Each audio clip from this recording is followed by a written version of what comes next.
Okay. Okay, y'all. It's 6:30. It's 6:30. And we're continuing our re-series. I don't know what you're doing for Juneteenth, but I hope you're having a great time. Hope you had some watermelons, some Kool-Aid, red Kool-Aid. And just know this was not the day that the slaves were set free in Texas. This was the day that the general had to come into the port and free the slaves. Like, the entire country had been doing it, but Texas just be doing what they want to be doing. So, anyway, happy Juneteenth. I'm so glad to be able to come back on. This is our episode 2. This is our second part in a series called Re-Series, where we are restarting things right. Why? Because I personally set a goal to help 100 women start, scale, and structure well their own businesses in 2025. And what I have seen is that, like, I can't do that because we're not ready. And I want to address in this re-series the reasons that I've seen that people who approach me or people that I've worked with have not been ready. And so this is me doing that. Last week we did our first kickoff, and I want to see who did their homework. Last week we talked about uh, maybe you need to look at yourself, do some deep introspection with self. We also said maybe you need to look at your systems, or maybe you need to look at your success metrics. So, uh, I personally need to look at my systems. So at the end of this video, I'll make an announcement about everything that's going to be happening in July. I won't be on Facebook. I'm across too many platforms, right? And I'm having a hard time being a master of many. My systems are stressing me out. They're not setting me up for success. And so I am going to go back to YouTube and have everything be on YouTube. So I won't be on Facebook. I won't be doing things on TikTok. When I bring people together, it will be on YouTube. I'm going to do one system. So I don't just coach this stuff, I live this stuff, right? I have to do what I tell other people to do, and you see the success start happening. But anyway, this week, relationships. Are y'all ready? Part 2 of our re-series. We're going to talk about release, responding, and revisiting relationships, because I'm Rose Watson. I'm a business coach and a nonprofit consultant, and I help women struggling with finances and fulfillment invest in their own ideas to get the income and impact they want. And so as a consultant, I help leaders pinpoint small strategic shifts to really get the profit coming in and really see the performance and the gains and the progress. And as much as I feel I am called to do, committed to do, I can't do. And so I'm finding women have gaps that need to be closed, and bridges that they need to cross before they can start, scale, or stabilize their businesses. And I don't particularly like addressing the gaps. I want women ready. When you meet with me, like, I'm ready to work, right? I like to dream, but I like to do. And so I'm finding that right now, people are not ready to work with me. So this is the way that I'm pouring back into you, because I really want to help 100 women invest in their own ideas and start bringing in the profit and making the progress towards their dreams that they set out to do. So I'm going to be honest. I want you to hire me. I want you to work with me as your business coach. But I'm not the type of person that just want to take folks' money, because I'm committed to making a dollar and a difference. So I want women to be ready. And the way you manage your personal life is how you'll manage your business endeavors. And if you're sloppy at home, you'll be sloppy in your headquarters. So if you're hyper independent in your personal life, you'll be hyper independent professionally, right? And you'll miss out on what true partnership can add to your life. So I really feel like God wants me to reveal the snipers that are silently shooting us down, women. The things that are giving us like real life Lil Wayne lyrics, like, one shot to the head, he did. Go DJ. That's my DJ. Okay, anyway. So I want to help you protect your most vital organs. This is not just in your physical life, but in your professional life, especially if you are about to launch into some entrepreneurial endeavors. That's your head, your heart, and your hands. What you know, what you feel, and what you do, so that you can get crushing your goals. Okay? So, relationships. Again, I have women struggling with finances and fulfillment. It's not really my calling about finding fiancés. like, but I do see patterns in my own life and in the life of those that I love and that I lead, right? And so I want to break down those patterns with you. I want to introduce a relationship framework. A framework is a way to think about something, and then a formula is a way to actually go about doing it. All right? And so what I have found is that relationships is the one thing that can affect everything, right? Spiritually, financially, emotionally, mentally, relationships, and your relational intelligence, your aptitude, and your abilities to navigate relationships properly are going to impact your business. And so I have found that a lot of the women that come to me for coaching or in my own personal life, my friend group, we don't necessarily have a problem with staying in relationships. We have a problem with picking them well. And so I want to help you with something called relational intelligence. And that involves understanding different types of relationship and how they function. Right? And I want to talk to you about 4 different types. Because I have found in my practice that our pickers are off.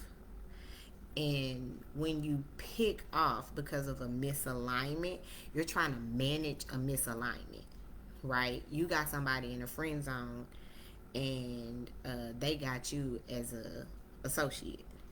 So you're going to always feel like it's imbalance, or it's improper, or it's lacking, or you're not getting what you need. And so I want to help you identify 4 categories of relationships so that you can put people in their proper places. Okay? So the first one I want to talk to you about, well, I'm going to tell you all 4, but friends, associates, assignments, and advisors. Okay? So we're going to start with assignments. Assignments are relationships formed around specific tasks or projects. These are often temporary. Come on, women. And focus on achieving a shared goal. So, if you are assigned to someone, I believe you have the ability and the aptitude to be able to. You're literally carrying them temporarily. And focus on achieving a shared goal. So assignments still have boundaries. And what I have found is that sometimes we'll pick up these projects, whether it's a romantic relationship, a friendship, at work, a professional relationship, and it's meant to be an assignment, but you don't have any boundaries. You don't have any standards. You don't have a shared goal. You don't have any time wrapped around what this is going to look like. And so you stay too long and you give too much, and then you get exhausted. Right? And then I want to talk to you about associates. Associates are people that you vibe with. You got a lot in common with. You like hanging out with. You could have shared works or shared activities. There is a level of emotional connection. But the thing that's different between an associate and a friend is there's no trust yet.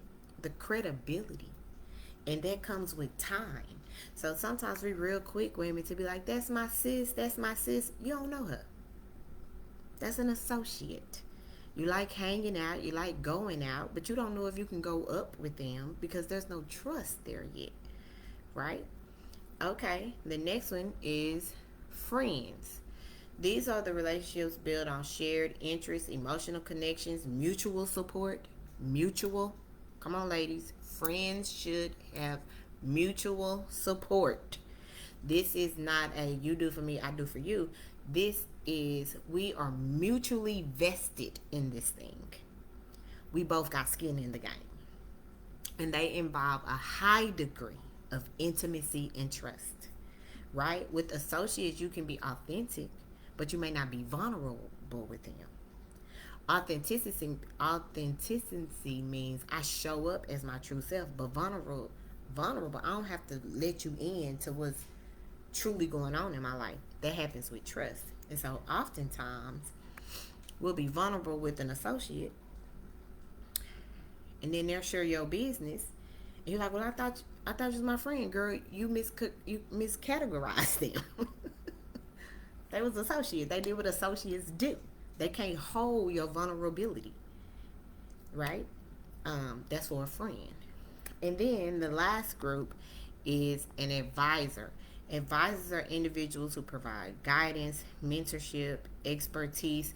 They are valuable resources for learning and growing, but the relationship may not be as personal as a friend, right? You can pick up the phone, you can call on them when you need them. They're going to drop a little nugget, but like it may not be that intimacy that's built after like a mutual supportive nature. They are basically an advisor may actually you may be their assignment, right? Not their friend, but their assignment. Okay, so what happens when you don't know how to place people in these categories, and you place them in the wrong categories? There's a mismatch, right? And you start building trust with people who have not proven themselves to be valid, who have not proven themselves to be credible, who have not proven themselves to be trustworthy, and we get into bad relationships. And one experience with a bad relationship can make you put up a boundary with everybody, right? So I want you to look across and make sure that you have people in the right categories. We are so quick to cut people off. It's like, oh, wait a minute. Maybe you don't need to be cut off. Maybe you need to be recategorized. I placed you as a friend, but you were really an assignment. That's why it's feeling like all I'm doing is giving, and I'm not getting anything back. You were an assignment. That assignment is complete, right? Let's get on the same page about the assignment. Let's wrap some time around it, some boundaries around it, and so that way everybody's clear, right? And so I want you to be able to go back through your relationships, because some of the pain or some of the problems may actually just be a miscategorization. I placed you here. Turns out you were really supposed to be here. So the work is identifying, being aware, and then taking action, right? Okay, awesome. So then I want to remind you of something romantically.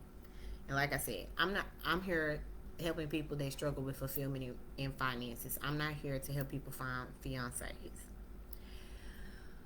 But I do believe that a lot of women that approach me for counseling, I do believe that they are attracted to me for whatever reason, because they do struggle with romantic relationships. I myself have struggled with romantic relationships, right? Married my high school sweetheart, and we got divorced. It was devastating. Devastating. So I do believe women are attracted to me, but I'm not going to tell you to leave or stay, right? That's something that you have to think through. But I want to give you a framework. I want to help you think about what a healthy relationship looks like. And I believe that the best examples of a healthy relationship are biblical, and not before sin was entered into the world, but God's original design, right? So I want you to think about relationships in this way.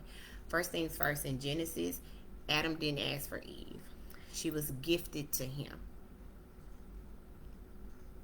Out of the all-knowing, all-wise wisdom of God, Adam couldn't do what God tasked him to do. He said, be fruitful and multiply. The animals could multiply because they had pairs. Adam didn't have a pair. And so God had given him a task to be a good steward over, and God gifted him what he needed to be able to be a good steward over. Adam didn't even know he was lacking anything, but God did.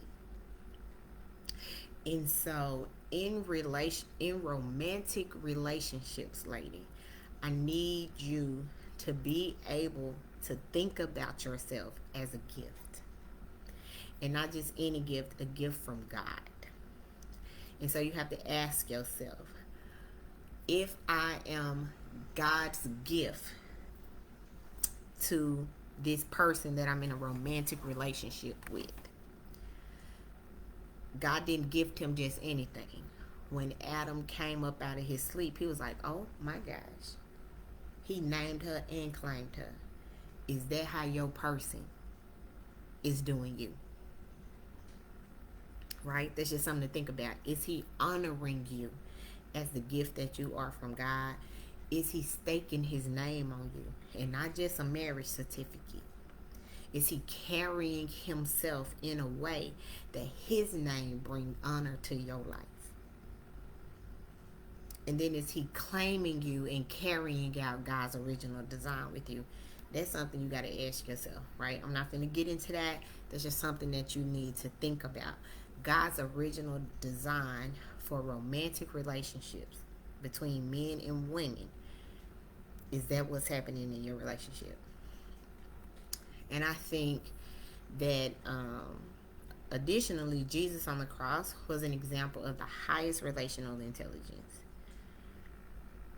He gave the best example of who do I get into a relationship with and how do I respond to them. Right? Jesus left a lot of people on read receipt. Like, Jesus was a boss. So if you look in Luke, two thieves on the cross hanging with Christ. The first crook throwing out insults, God didn't even respond to him. He didn't even respond to him. Left him on read receipt. The other crook on the cross, he received and he said, this day you'll be with me in paradise. Right? Because that man on the cross was honest about what got him on that cross. Honest that he needed help. And was humble in his approach. The first thief was mad at everybody but himself. Right? And so if you are in romantic relationship or friendships with people who are not honest about how they got themselves in this by their own doings, if they are not humble enough to ask for help to get out of it, leave them hanging on the cross. Let them crucify themselves. Why are you going to crucify yourself with them? Right? Jesus really had formulas for who to reject, who to receive, who to reinstate. Look how he reinstated Peter. Right? He rebuked Peter several times. Several times. He even told him, get behind me, Satan. Oh, you a little faith. Right? But then he turns around and leaves Peter in charge of the organized body of believers that would be endowed by the Holy Spirit. And why was that? Right? Because he had built trust with Peter. He had seen Peter's potential, but he didn't stop at his potential. He asked him, feed my sheep, feed my lamb. And Peter responded to that. And so sometimes, lady, we see potential and we responded to the potential. Let's see how that potential play out. Right? Are they a doer? Peter was a doer. He didn't always do everything right, but he was a doer. We get so caught up in people's words. They be lying. Okay? So you're going to need discernment. You're going to need to decide, who do you reject, who do you leave on read receipt, who do you respond to, and who do you reinstate, right? And humility, honest enough to say, it was my fault, I got myself here, my own doings damaged our relationship. Humility in asking for time to be reconnected to you, because that's a choice that you can make. They can't make that choice. They should not be trying to weaponize your kindness. Well, you supposed to be a Christian. Well, you supposed to be this. No, nigga, you was supposed to be this. And so because you were not, this is my response to that. Right? Okay. But anyway, you're going to need discernment. And some of this is not always discernment. Some of this is just deciding that you are a gift.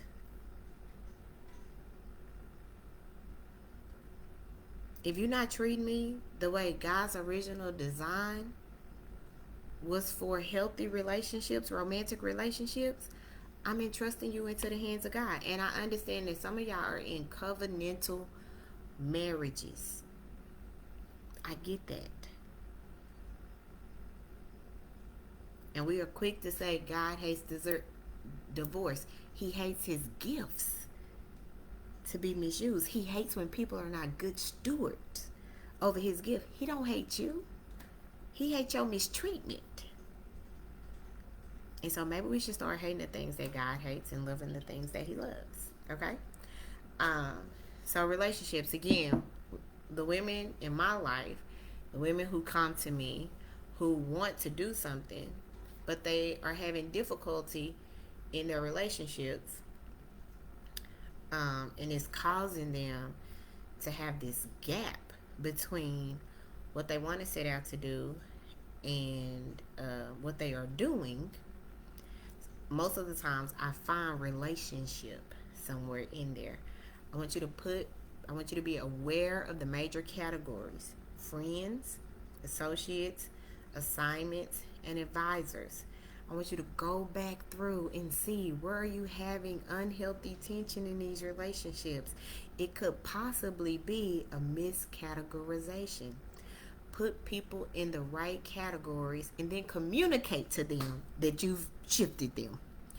Oftentimes we'll move people and they be like, oh, you changed, and you ain't said nothing to them because we being passive aggressive.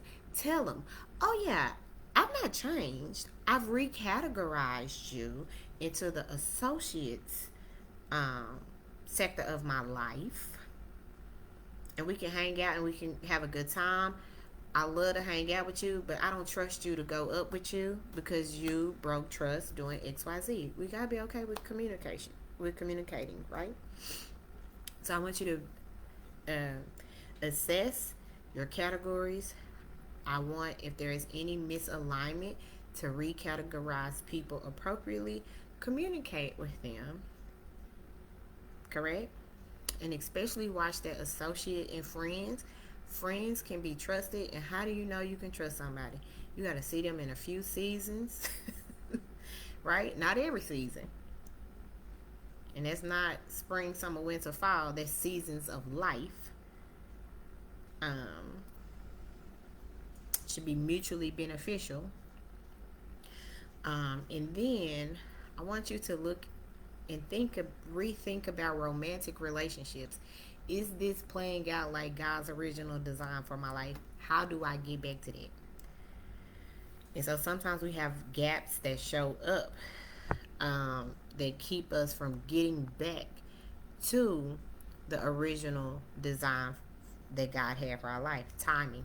It's like, well, I'm trying to wait till my kids turn 18. I'm going to tell you something. Diminishing decisions. The longer you wait to do something, the more likely you will ever do it. The longer you waiting on that man to love you properly, the more likely it is he ain't gonna never love you properly, because you don't love yourself properly enough to demand that you be loved properly. So why would somebody love you properly when you don't even love yourself properly? Sometimes we have a skill gap. We don't know how to do it. Right? Sometimes we have a knowledge gap. We don't even know God's original design for romantic relationships. Sometimes we have an accountability gap. Sometimes we have a mistake avoidance. I don't want to be the person in my family that get divorced. People are counting on me. How about you count on you? Sometimes we have a perfection gap. There's a difference between perfection and excellence. I want my romantic relationship to exude excellence.